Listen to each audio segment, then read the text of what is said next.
Hey, good Friday, everybody. I'm meteorologist Craig Flint, hanging out with you here on YourEar.com. Time to explore some more with the Weather Academy. This is really kind of an interesting topic, and I learned a lot doing the research on this. It's a lot to get to, so we're just going to dive right in. I think you're going to find this pretty fascinating. And what we're going to talk about today is weather and bacteria. So how do those two relate? The most unlikely partners coming together to create weather. Well, it happens, and it all starts with what's called condensation nuclei. What is condensation nuclei? Well, think about this for a moment. So the air that you breathe in, okay, you're breathing in oxygen, nitrogen, little argon. You're also breathing in water vapor and little dust particles that you don't see. And we'll tell you how bacteria ties in to this as well. So let's start out with what condensation nuclei is. So very tiny microscopic particles floating around in the air. And you breathe those particles in every day. But they're in vapor form, okay? So you can't see them. They have to condense on something, which causes that water vapor to change state. It changes from a gas, which you don't see, into a liquid. If you don't believe me, check this out. So, back to me on camera. If you have glasses like myself, or maybe mom and dad have glasses, notice that, you could see through these, right? But I mentioned those particles floating around and how condensation occurs. Well, I can prove it to you right now. So take your glasses and fog it up, like you're going to clean them off. There's the water right there. You see that fog that settles on the lens? That is condensation occurring. And it helps if the surface is cooler. So for example, another example of this might be like when you grab a soda out of the refrigerator on a hot day. Well, it starts to sweat, starts to get damp on the outside. That's condensation. That's what I mean by changing state from a water vapor to a gas. You can physically see it on the side of a can. Now here's the thing. When water vapor changes state from a gas form to a liquid form, it always releases a little bit of heat. That's called latent heat release. And that is also ties into this equation as well. So let's explore a little more as we go into dust in the atmosphere. Check out this animation behind me. What you're looking at is a layer of dust, and it's coming from the continent of Africa. And what happens is this dust blows off the Sahara Desert in Africa, and it gets caught up in the winds and it's transported across the ocean, and then it comes up into the United States. Well, why is this important? Just think about that for a minute. Dust particles all the way from Africa floating around in the air right now. Again, you don't see them. But dust, for a long time, it was widely accepted that dust is what condensation nuclei is. Clouds form on these little dust particles that are in the atmosphere. And you get that water vapor to condense on that dust particle, and it changes state from gas to liquid. Well, how does this all happen? So you have the Saharan dust that we watch. Isn't that wild? From Africa, blows into the United States. Well, let's kind of break this down a little bit more to a molecular level. So condensation nuclei, water molecules. Now these are tiny, little tiny water molecules. Let's see, that's tenths, hundredths, that's 1/10,000th of a micron. Very tiny, those little blue dots. And you can see that dust particle there at the bottom, which is 1 micron. That's the condensation nuclei. What happens is those water droplets settle down on that condensation nuclei and they condense. They change state from a vapor into a liquid. So they go from gas to liquid. And again, that releases a little bit of heat. So we said at the top of the show we were going to talk about bacteria and how this plays in. I just kind of wanted to give you a brief background on dust in the atmosphere, condensation nuclei, and how these clouds and water droplets can form on these little layers of little particles of soft rock and dust in the atmosphere. So bacteria, how does that play in? What you see here is a colony of bacteria. It's called Pseudomonas syringae. Now, why is that important? Well, here's why. Because Pseudomonas syringae is a single-cell organism, which means it's a living creature. And like anything that's living on Earth, it wants to eat and it wants to reproduce. But the physical makeup of these are pretty interesting. So if you breathe in, not only are you breathing in vapor, oxygen, argon, you're also breathing in a little of this bacteria, the Pseudomonas syringae. It's nothing to be concerned about because, not to be too graphic, but you have mucous membranes that kind of coat your lungs and snot, you know, and that kind of takes care of that bacteria. But what's interesting about this is the physical makeup of this little single-cell organism called Pseudomonas syringae. So let's blow the picture up even more. Notice there are elongated little forms of bacteria.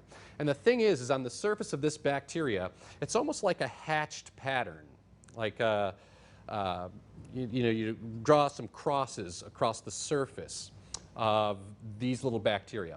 And what that does is it kind of localizes these water droplets into regions. And the cool thing about Pseudomonas syringae is it actually has a way of artificially lowering its own temperature. Well, when that happens, you get ice crystals to form. Now, here's the other thing about Pseudomonas syringae. It likes to feed on plants. So the majority of this bacteria lives on plants. But the problem is the bacteria in and of itself cannot break open the cell walls of the plants so it can get inside there and eat. So that's where the whole ice crystal lowering its temperature comes in. So let's talk about frost for a minute. So basically what happens is these Pseudomonas syringae settle on plants, in this case grass, so you can see this picture behind me. And remember how I said it kind of organizes those water molecules and then it artificially lowers its own temperature? Well, that promotes frost development. Well, what happens to plants when they have frostbite? They die. And here's a picture of that. You see those little spots there? That's frost. And what happens is the Pseudomonas syringae, the bacteria that's living on those leaves, lowers its temperature, promotes frost, and what that does is it breaks open the cell wall of that plant so the bacteria can get inside there and feed on those juices of the plant, which it wants to do because it's a living thing. It's a single-cell organism. Like we're living, it needs to eat. So that's how kind of a background of how bacteria can lower its temperature, promote frost, and then get inside those plants to eat. And you may be thinking to yourself, okay, well, still, I don't get it, Craig, still. How does this tie in with weather? Well, here's how. So those Pseudomonas syringae are living on plants. Take corn stalks, for example. Well, what happens in the summer when we don't get frost? It doesn't get cold enough to produce frost. Here's where it gets interesting. So these little single-cell organisms living on the plant, but it can't break open that cell wall, remember? Because, well, it's too warm. So what happens? Well, you got these little bacteria living on plant leaves. And what happens is the wind blows, and these bacteria are light. They don't weigh anything, so they float up into the sky, and they're all around, floating around. Well, here's the thing. So the wind blows these little organisms up into the sky. And what happens is you have bacteria in the sky because, remember, condensation nuclei, that water droplet needs something to condense on. And also remember what I was just talking about, how it can lower its own temperature. So think about that. If you have this little bacteria, this little organism up in the sky, those water droplets fall onto that bacteria and it starts to lower its temperature. Well, what happens to those water droplets when the bacteria lowers its temperature? You get ice. And ice is the key for not only clouds, but showers and thunderstorms. Isn't that something? So the wind blows this bacteria up into the sky, and it can promote the formation of clouds and rain showers. And that's exactly what you see in this picture. So not only do you have dust particles floating around up in the sky from all the way from Africa, you also have little bacteria floating around up in the sky. And that bacteria can serve as a condensation nuclei. So you have bacteria up there in the sky. You get the clouds to grow on it, and eventually those clouds billow up, and you get a rain shower. Well, remember what I said. Because this bacteria needs to eat and it wants to reproduce, it can't do that up in the sky. So how does it get back down? Here's how. Check it out. So bacteria up there in the sky promotes the growth of clouds, which can turn into showers and thunderstorms. Well, then what happens is that bacteria gets caught up in a raindrop and it falls back to the ground, back down to the plant where it can continue its life cycle.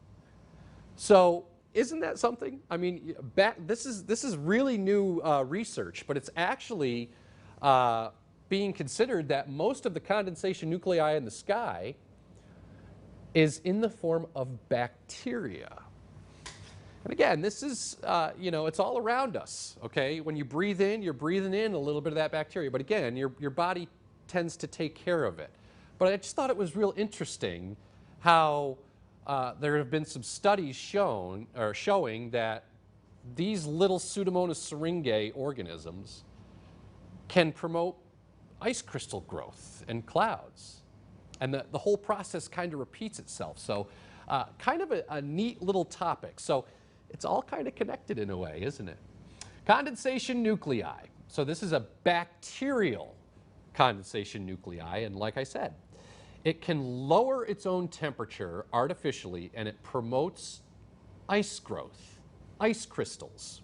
And remember, when you change state from a gas to liquid, it releases a little bit of heat, which is another ingredient for showers and thunderstorms. You need a little bit of heat because that forces the air to rise.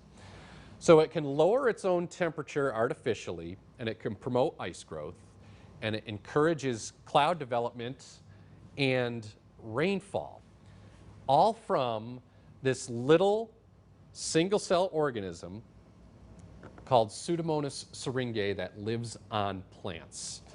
And like I said, because it's living, it needs to reproduce, it needs to eat. So that's kind of the process of how bacteria ties into weather.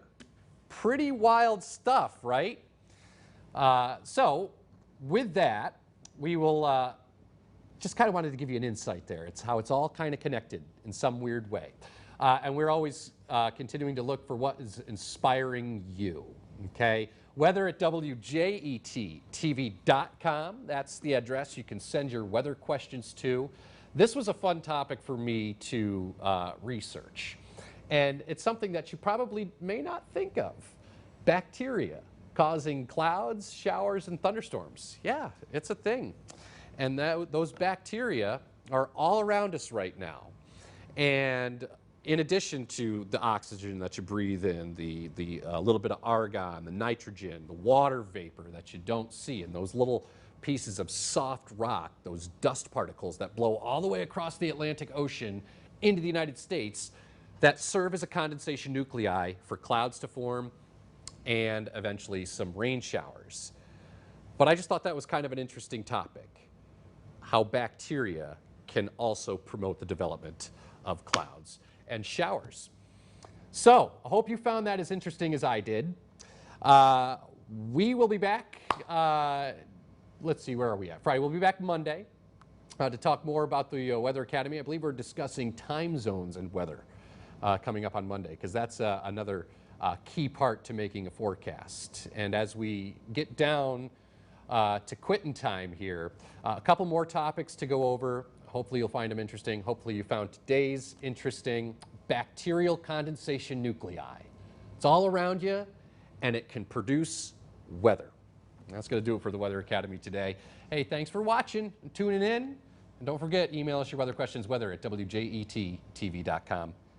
Have a great weekend. We'll see you Monday.